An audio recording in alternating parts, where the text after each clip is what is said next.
ತೀರ್ಥಹಳ್ಳಿಯ 24x7 ನೀರು ಸರಬರಾಜು ಯಶೋಗಾಥೆ ರಾಜ್ಯಕ್ಕೆ ಮಾದರಿ. ರಾಷ್ಟ್ರ ಪ್ರಶಸ್ತಿ ಪಡೆದ ತೀರ್ಥಹಳ್ಳಿಯ ಯೋಜನೆ.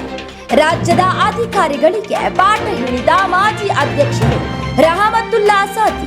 ತೀರ್ಥಹಳ್ಳಿ ಪಟ್ಟಣ ಪಂಚಾಯಿತಿ ವ್ಯಾಪ್ತಿಯಲ್ಲಿ ಯಶಸ್ವಿಯಾಗಿ ಜಾರಿಗೊಂಡಿರುವ 24x7 ನಿರಂತರ ಶುದ್ಧ ಕುಡಿಯುವ ನೀರು ಸರಬರಾಜು ಯೋಜನೆ ರಾಷ್ಟ್ರ ಮಟ್ಟದಲ್ಲಿ ಗುರುತಿಸಿಕೊಂಡಿದ್ದು ಕೇಂದ್ರ ಸರ್ಕಾರದಿಂದ ಪ್ರತಿಷ್ಠಿತ ರಾಷ್ಟ್ರೀಯ ಪ್ರಶಸ್ತಿಯನ್ನು ಪಡೆದಿದೆ.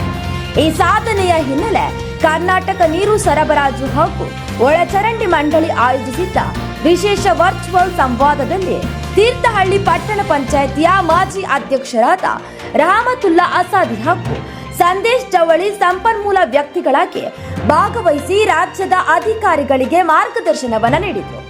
ಕಾರ್ಯಕ್ರಮದಲ್ಲಿ ಮಾತನಾಡಿದ ಅವರು 24x7 ನೀರು ಸರಬರಾಜು ಯೋಜನೆಯ ಅನುಷ್ಠಾನದ ವೇಳೆ ಎದುರಾದ ಸವಾಲುಗಳು, ತಾಂತ್ರಿಕ ನಿರ್ವಹಣೆಯ ಸೂಕ್ಷ್ಮತೆಗಳು, ಸಾರ್ವಜನಿಕರ ಸಹಕಾರವನ್ನು ಗಳಿಸಿದ ವಿಧಾನ ಹಾಗೂ ಯೋಜನೆಯನ್ನ ಯಶಸ್ಸಿನ ಹಾದಿಗೆ ತಂದ ಅನುಭವಗಳನ್ನು ವಿವರವಾಗಿ ಹಂಚಿಕೊಂಡರು.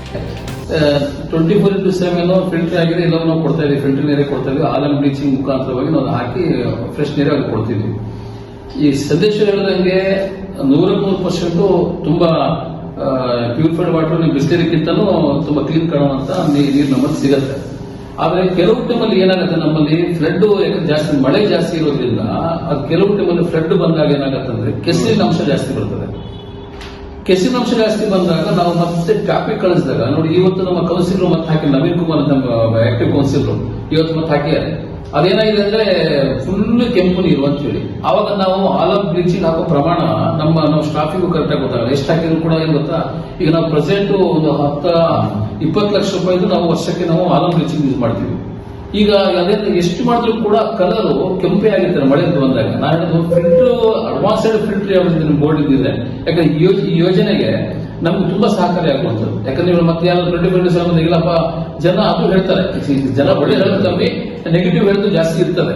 ಅವಾಗ ಏನ್ ಗೊತ್ತಾ ನೋಡಿ, ಕೆಸರು ನೀರು ಬರ್ತಾ ಇದೆ ಟ್ಯಾಪ್ ಅಲ್ಲಿ ಅಂತ ಹೇಳಿ ಅದಕ್ಕೆ 2-3 ಕಾರಣ. ಒಂದೇನಂದ್ರೆ ನಾವು ಎಂಡ್ ವಾಲ್ ಏನಿರ್ತದೆ, ಎಂಡ್ ವಾಲ್ ನಾವು ಓಪನ್ ಮಾಡ್ಕೊಂಡಿದ್ದಾಗ ಅದು ರಿಟರ್ನ್ ಹೊಡೆದಾಗ ಸಹ ಕೆಸರು ವಾಲ್ ಬರ್ತದೆ, ಇದು ಕೆಸರು ಬರ್ತದೆ ಅಂತ ಹೇಳಿ ಇಟ್ಕೊಂಡಾಗ ನಾವು ಅದನ್ನ ರಿಟರ್ನ್ ವಾಲ್ ಓಪನ್ ಮಾಡ್ಕೊಟ್ಟಿದೀವಿ. ಅದು ಒಂದು ಪ್ರಾಬ್ಲಮ್ ಕಾರಣ ಆಗಿರ್ತದೆ. ಮತ್ತೊಂದೇನಂತ ಹೇಳಿದ್ರೆ, ನೀವು ಹೇಳಿದ್ರೆ ಪೈಪ್ ಲೈನ್ ಲೀಕೇಜ್ ಆಗೋ ಸಾಧ್ಯತೆ ಇರೋದಿಲ್ಲ. ಇದರಲ್ಲಿ HDP ಪೈಪ್ ಲೈನ್ ಇರೋದ್ರಿಂದ ಲೀಕೇಜ್ ಒಂದು ಎಕ್ಸಾಂಪಲ್ ಬರೋದಿಲ್ಲ. ಆದ್ರೆ ಕೆಸರು ನೀರು ಬರೋದು ಫ್ರಂಟ್ ಇಂದ ಬರ್ತಾ ಇದೆ. ನಮ್ಗೆ ಫಿಲ್ಟರ್ಗೆ ನಾವು ಲಾಸ್ಟ್ ಟೈಮ್ 2009 ಕಾಣ್ತದೆ. 2009 ಬರೋ ಟೈಮಲ್ಲಿ ಫಿಲ್ಟ್ರು ಅದು ಜಾಕಲಿಂದ ಇದಕ್ಕೆ ಬರಬೇಕು ಅದೆಲ್ಲ ನೋಡಿ ಬಂದ್ರೆ ಇಸ್ರಾಯಲ್ ಒಂದು ಮಾಡಲು ಬಂದಿತ್ತು. ನಮ್ಗೆ ಇಸ್ರಾಯಲ್ ಮಿಷನರಿ ನಮಗೆ ಫೋರ್ಡಿಂದಾನೆ ಕೊಟ್ಟಿದ್ರು. ಒಂದು 3 ತಿಂಗಳು ನಮ್ಮ ತೀರ್ಥಹಳ್ಳಿ ಯೂಸ್ ಆಯ್ತು. ಇನ್ಪುಟ್ ಔಟ್ಪುಟ್ ಹೊಳೆಯಿಂದ ಬರುವಂತ ನೀರು ಡೈರೆಕ್ಟ್ ಆಗಿ ನಾವು ಇನ್ಪುಟ್ ಕೊಟ್ಟಿದ್ವಿ. ಔಟ್ಪುಟ್ ಫಿಲ್ಟರ್ ನೀರು ಔಟ್ಪುಟ್ ಕೊಟ್ಟಿದ್ವಿ. ಅವಾಗ ಏನಂತ ಹೇಳಿದ್ರೆ ಅದು ಕೂಡ ಎಷ್ಟು ಕ್ಲೀನ್ ನೀರಿತ್ತು ಅಂತ ಹೇಳಿದ್ರೆ ಅದಕ್ಕೆ ನೀವು ಯಾವ ಕೆಮಿಕಲ್ ಹಾಕುವಂತ ಅವಶ್ಯಕತೆ ಇರಲಿಲ್ಲ. ನಾನು ಹೇಳೋದು ಈ ಯೋಜನೆ ಸಕ್ಸಸ್ ಆಗಿದೆ. ಈಗ ನಮ್ಗೆ ಬೇಕಾಗಿರುವಂತ ತೀರ್ಥಹಳ್ಳಿ ಪಟ್ಟಣ ಪಂಚಾಯತಿಗೆ ಒಂದು ಸಬ್ಮರ್ಸಿಬಲ್ ವ್ಯವಸ್ಥೆ, ಒಂದು ಪೈಪ್ ಲೈನ್ ಮಾಡಿ ಒಂದು ಸಬ್ಮರ್ಸಿಬಲ್ ಅನ್ನ ನಾವು ಅದನ್ನ ಕೊಟ್ರೆ, ಅದನ್ನ ನೋಡಿದ್ರೆ ಆಧಾರದ ಮೇಲೆ ಹೇಳ್ತಿರುವಂತದ್ದು, ಅದು ನಮಗೆ ನೀರಿನ ಕೊರತೆ ಆಗೋದಿಲ್ಲ. ನೀವು ಒಂದು ಕರೆಂಟ್ ಹೋಗ್ಲಿ ಬೇರೆ ನಾವು 24x7 ನೀರಿನ ಪ್ರಕಾರ ಎಕ್ಸ್ಪ್ರೆಸ್ ಲೈನ್ ಕೊಟ್ಟಿರೋದ್ರಿಂದ ನಮ್ಗೆ ಸಮಸ್ಯೆ ಆಗೋದಿಲ್ಲ.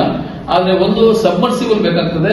ತುಂಬಾ ನೆಸೆಸಿಟಿ ಇದ್ದಾಗ ಓವರ್ ಟ್ಯಾಂಕ್ಗಳು ತುಂಬಾ ಡಿಲೇ ಆಗಿ ತುಂಬಾ ಬಂದಾಗ ನಾವು ಸಬ್ಮರ್ಸಿಬಲ್ ಇಂದ ನಾವು ಮೂವ್ ಮಾಡ್ಕೊಂಡ್ರೆ ಡೈರೆಕ್ಟ್ ಆಗಿ ನಾನು ಇದಕ್ಕೆ ಬರುವಂತದ್ದು ಏನು ಫಿಲ್ಟರ್ ಏರಕ್ಕೆ ನೀರು ಬಂದ್ಬಿಟ್ರೆ ನಾವು ತಕ್ಷಣದಲ್ಲಿ ಓವರ್ ಟ್ಯಾಂಕ್ಗಳು ತುಂಬಿದ್ರೆ ಜನ ಉಂಟರೆ ಕಾಯುವಂತ ಅವಶ್ಯಕತೆ ಬೀಳುವುದಿಲ್ಲ. ಎರಡನೇದಾಗಿ ಹೇಳೋದೇನೆಂದ್ರೆ ಫಿಲ್ಟರ್ ಅಡ್ವಾನ್ಸ್ಡ್ ಫಿಲ್ಟರ್ ನ ಹಾಕುವಂತ ಪ್ರಯತ್ನ ಒಂದ್ಸತಿ. ಯಾಕಂದ್ರೆ ನಾವು ಇಷ್ಟು ಈಗ ಪ್ರೆಸೆಂಟ್ ನಾವು ಸುಮಾರು ವರ್ಷಕ್ಕೆ ಆಲಮ್ ಬ್ಲೀಚಿಂಗ್ ಅಂತ ಹೇಳಿ ಸುಮಾರು ಅಮ್ಮಮ್ಮ ಅಂತ ಹೇಳಿದ್ರೆ ಒಂದು 20 ಲಕ್ಷ ನಾವು ಖರ್ಚು ಮಾಡ್ತಾ ಇದ್ದೀವಿ. ಈಗ ನಮ್ಮ ದುಡ್ಡು ಸಹ ಇದೆ. ನೀವು ಬೋರ್ಡಿನ ಡೈರೆಕ್ಷನ್ಸ್ ಕೊಟ್ಟು, ಯಾಕಂದ್ರೆ ಅಷ್ಟು ಅಡ್ವಾನ್ಸ್ಡ್ ಫಿಲ್ಟರ್ ನಮ್ಗೆ ರೆಡಿ ಫಿಲ್ಟರ್ ಸಿಗೋದಂತಾದ್ರೆ ನಮ್ಗೆ ಈ ಎಕ್ಸ್ಪೆನ್ಸ್ ಕಮ್ಮಿ ಆದ್ರೆ ನಮ್ಗೆ ಅದನ್ನ ಉಳಿಕೆ ಆಗುತ್ತೆ, ಅದನ್ನ ಲಾಸ್ ಏನಾಗೋದಿಲ್ಲ. ಅದನ್ನ ನೀವು ಗಮನ ಹರಿಸಿದ್ರೆ ಒಳ್ಳೆ ಸರ್, ಅದನ್ನ ನಾನು ಹೇಳಿ ಬಯಸ್ತೇನೆ. ಇದು ಆವಾಗ ಏನಾಗುತ್ತೆ, ಫುಲ್ ಕಂಪ್ಲೀಟೆಡ್ ಒಂದು ಮಾದರಿನೇ ಆಗ್ಬಿಡ್ತದೆ. ಹೇಳಬೇಕಂದ್ರೆ ತುಂಬಾ ಸಕ್ಸಸ್ಫುಲ್ ಇದೆ ಕಾರ್ಯಕ್ರಮನೇ ಆಗ್ತದೆ. ನೀವು ಹೇಳಿದ್ರೆ ಇಡೀ ದೇಶದಲ್ಲಿ ಇಂಥ ಕಾರ್ಯಕ್ರಮ ಸಾಧ್ಯನೇ ಇಲ್ಲ ಅಂತ ಹೇಳಿ ಭಾವಿಸ್ತೇನೆ. ಅದು ಎರಡು ನೋಡಿದ್ರೆ ಸರಿಪಡಿಸುವಂತ ಕೆಲಸ ಮಾಡಿ. ಅದ್ರ ಜೊತೆ ಮತ್ತು ಫಸ್ಟ್ ಹೇಳಿದ್ರೆ ಸ್ವಲ್ಪ ನೀರಿನ ಸ್ಲಾಬ್ ಅನ್ನ ನಾವು ಹೆಂಗ್ ಕಮ್ಮಿ ಮಾಡಬಹುದು ಒಂದು ಸ್ವಲ್ಪ ಚಿಂತನೆ ಮಾಡಿದ್ರೆ ನೀವು ನಮ್ಮ ನಾಗರಿಕರಿಗೆ ಕೊಟ್ಟಂತ ದೊಡ್ಡ ಕೊಡುಗೆ ಭಾವಿಸ್ತೇನೆ. ಸಕ್ಸಸ್ 24x7 ಯೋಜನೆ ಸಕ್ಸಸ್ಫುಲ್ ಆಗಿರುವಂತ ಅದಕ್ಕೆ ಹೇಳಿದ್ರೆ ಫಸ್ಟ್ ಹೇಳಿದ್ರೆ ಇದಕ್ಕೆಲ್ಲರೂ ಕಾರಣಭೂತರು ಅಂತ ಹೇಳಿ. ಅದ್ರಲ್ಲಿ ಎಲ್ಲಕ್ಕಿಂತ ಜಾಸ್ತಿ ಕಾರಣಭೂತರು ಯಾರು ಅಂತ ಹೇಳಿದ್ರೆ ನಮ್ಮ ನಾಗರಿಕರು. ಪಾಪ ಅವರು ಏನೇ ಡ್ಯೂ ಇಟ್ಕೊಳ್ತಾರೆ ಈ ಯೋಜನೆ ಸಕ್ಸಸ್ಫುಲ್ ಆಗಿ ಅವ್ರು ಪ್ರಮುಖ ಕಾರಣ ಆಗಿರುವಂತದ್ದು. ಈಗ 2019 ಅಲ್ಲಿ ಕಂಪ್ಲೀಟ್ ಆಗಿದೆ ಅಲ್ಲ ಸರ್ ನಮ್ಮ ಪ್ರಾಜೆಕ್ಟ್. ಸೊ ಈಗ 2026 ಗೆ ಬಂದಿದ್ದೀವಿ. ಸೊ 2026 ಆ ಗ್ಯಾಪ್ ಬಂತಲ್ಲ ಸರ್, 7 ವರ್ಷದಲ್ಲಿ ಬಂದಂತ HSCಗಳಿಗಾಗ್ಲಿ ಅಥವಾ ಹೊಸ ಕನೆಕ್ಷನ್ಸ್ ಮತ್ತೆ ಹೊಸ ಏರಿಯಾಗಳು ಡೆವಲಪ್ ಆಗ್ತಾ ಇದ್ದಾರಲ್ಲ ಸರ್, ಅದಕ್ಕೆ ಯಾವ ತರ ನಾವು ಮಾಡ್ಕೊಳ್ತಾ ಇದ್ದೀರಾ? ತಾವೇ ಪಟ್ಟಣ ಪಂಚಾಯತಿ ಲೆವೆಲ್ ಅಲ್ಲೇ ಮಾಡ್ತಾ ಇದ್ದೀರಾ ಇಲ್ಲ ನಮ್ಮ ಬೋರ್ಡ್ಗೆ ಅದೇನಾದ್ರು? ಇಲ್ಲ ಮೇಡಮ್, ಈಗ 2019ಕ್ಕೆ ಅವರು ಕಂಪ್ಲೀಷನ್ ಮಾಡ್ತಾ ನಮ್ಗೆ 3,300 ಜನ 3,300 ಮಾತ್ರ ಕನೆಕ್ಷನ್ಸ್ ಗಳಿದ್ವು. ಅವಾಗ 3,300 ಕನೆಕ್ಷನ್ಗಳನ್ನ ಬೋರ್ಡ್ನವರು ಆ ಕಾಂಟ್ರಾಕ್ಟರ್ ಇರ್ತಾ ಈ ಯೋಜನೆ ಆಗ್ತಾ ಅವರಷ್ಟು HSCಗಳನ್ನು ಮಾಡಿ ಹೋಗಿದ್ರು. ಅದ್ರ ನಂತರ ಇವಾಗ ಹೆಚ್ಚು ಕಡಿಮೆ 1,000 ಕನೆಕ್ಷನ್ ಹೆಚ್ಚಾಗಿದೆ. ಅದಕ್ಕೆ ಫ್ಯೂಷನ್ ಮಿಷನ್ಗಳನ್ನ ಅವ್ರು ಕೊಟ್ಟಿದ್ದಾರೆ ನಮ್ಗೆ. ನಮ್ಮ ಕಾಂಟ್ರಾಕ್ಟರ್ ಹತ್ರ ಇದೆ, ಅದು ನಮ್ಮ ಲೇಬರ್ ಹತ್ರ, ನಮ್ಮ ವಾಟರ್ ಮ್ಯಾನ್ ಹತ್ರ ಅದು ಇದೆ.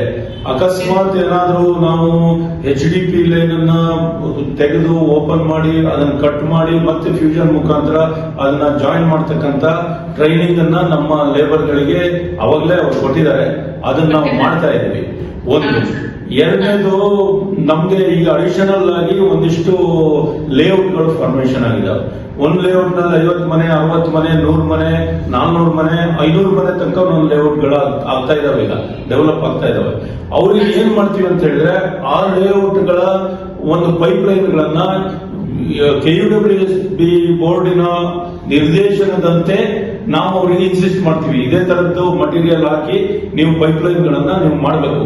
ಅದು ಮಾಡಿ ಕಂಪ್ಲೀಟ್ ಆದ್ಮೇಲೆ ನಮ್ಮ ಪೈಪ್ ಲೈನ್ ಅಲ್ಲಿ ಎಲ್ಲಿಗೆ ಹೋಗಿದೆಯೋ ಅಲ್ಲಿಂದ ಅದನ್ನ ಕನೆಕ್ಟ್ ಮಾಡಿಕೊಡ್ತಕ್ಕಂಥದ್ದನ್ನು ನಮ್ಮ ಲೇಬರ್ಗಳೇ ಅದನ್ನ ಮಾಡ್ತಾರೆ. ಅವರಿಗೆ ಆ ಟ್ರೈನಿಂಗ್ ಆಗಿದೆ.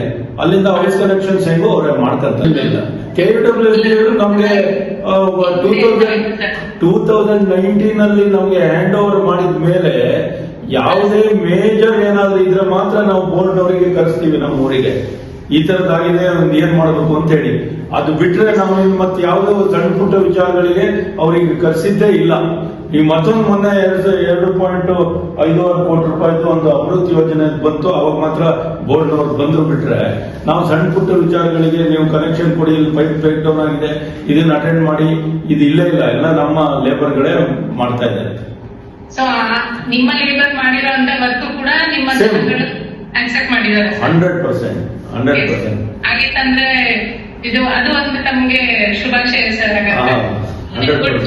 Move from year you will be 7 ವರ್ಷದಲ್ಲಿ ತಾವು ಸಸ್ಟೈನ್ ಮಾಡ್ಕೊಂಡಿದ್ದೀರಾ, ಪ್ಲಸ್ ಅಡಿಷನಲ್ ಕನೆಕ್ಷನ್ಸ್ ಕೊಟ್ಟಿದ್ದೀರಾ. ಯೋಜನೆಯ ಯಶಸ್ಸಿಗೆ ಸಮರ್ಪಕ ಯೋಜನೆ, ಪಾರದರ್ಶಕ ಆಡಳಿತ ಮತ್ತು ನಾಗರಿಕರ ಸಕ್ರಿಯ ಸಹಭಾಗಿತ್ವವೇ ಪ್ರಮುಖ ಕಾರಣಗಳಾಗಿವೆ ಎಂದು ತಿಳಿಸಿದರು. ತೀರ್ಥಹಳ್ಳಿ ಹಾಗೂ ಅಣ್ಣಾವರ ನಗರಗಳು 24x7 ನೀರು ಸರಬರಾಜು ಯೋಜನೆಯನ್ನ ಯಶಸ್ವಿಯಾಗಿ ಜಾರಿಗೊಳಿಸಿದ ಹಿನ್ನೆಲೆ ರಾಷ್ಟ್ರ ಮಟ್ಟದ ಪ್ರಶಸ್ತಿಗೆ ಭಾಜನವಾಗಿದೆ. ತೀರ್ಥಹಳ್ಳಿ ಇಂದು ದೇಶದ ಇತರ ಸ್ಥಳೀಯ ಸಂಸ್ಥೆಗಳಿಗೆ ಮಾದರಿಯ ಪಟ್ಟಣ ಪಂಚಾಯಿತಿಯಾಗಿ ಗುರುತಿಸಿಕೊಂಡಿದೆ. ಈ ವೇಳೆ ಯೋಜನೆಯ ಯಶಸ್ಸಿಗೆ ಸಹಕರಿಸಿದ ಪಟ್ಟಣದ ನಾಗರಿಕರು, ಪಟ್ಟಣ ಪಂಚಾಯಿತಿಯ ಎಲ್ಲ ಸದಸ್ಯರು, ಅಧಿಕಾರಿಗಳು ಹಾಗೂ ಸಿಬ್ಬಂದಿಗೆ ಕೃತಜ್ಞತೆಯನ್ನ ಸಲ್ಲಿಸಲಾಯಿತು.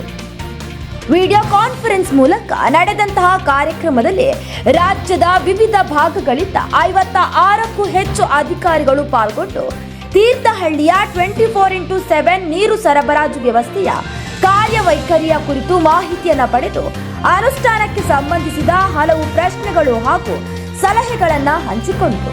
ಶಿವಮೊಗ್ಗದಲ್ಲಿ ಕರ್ನಾಟಕ ನೀರು ಸರಬರಾಜು ಹಾಗೂ ಒಳಚರಂಡಿ ಮಂಡಳಿ ಕೇಂದ್ರ ಕಚೇರಿಯಿಂದ ಆಯೋಜಿಸಲಾದ ಈ ಕಾರ್ಯಕ್ರಮವನ್ನ ಕಾರ್ಯನಿರ್ವಾಹಕ ಎಂಜಿನಿಯರ್ ರವಿ ಹಾಗೂ ಸಹಾಯಕ ಇಂಜಿನಿಯರ್ ಗಣೇಶ್ ಯಶಸ್ವಿಯಾಗಿ ನಡೆಸಿಕೊಟ್ಟರು. ಕನ್ನಡ ನಿರ್ಭೀತಿಯಿಂದ ನಿಮ್ಮ ಜೊತೆಗಾರ.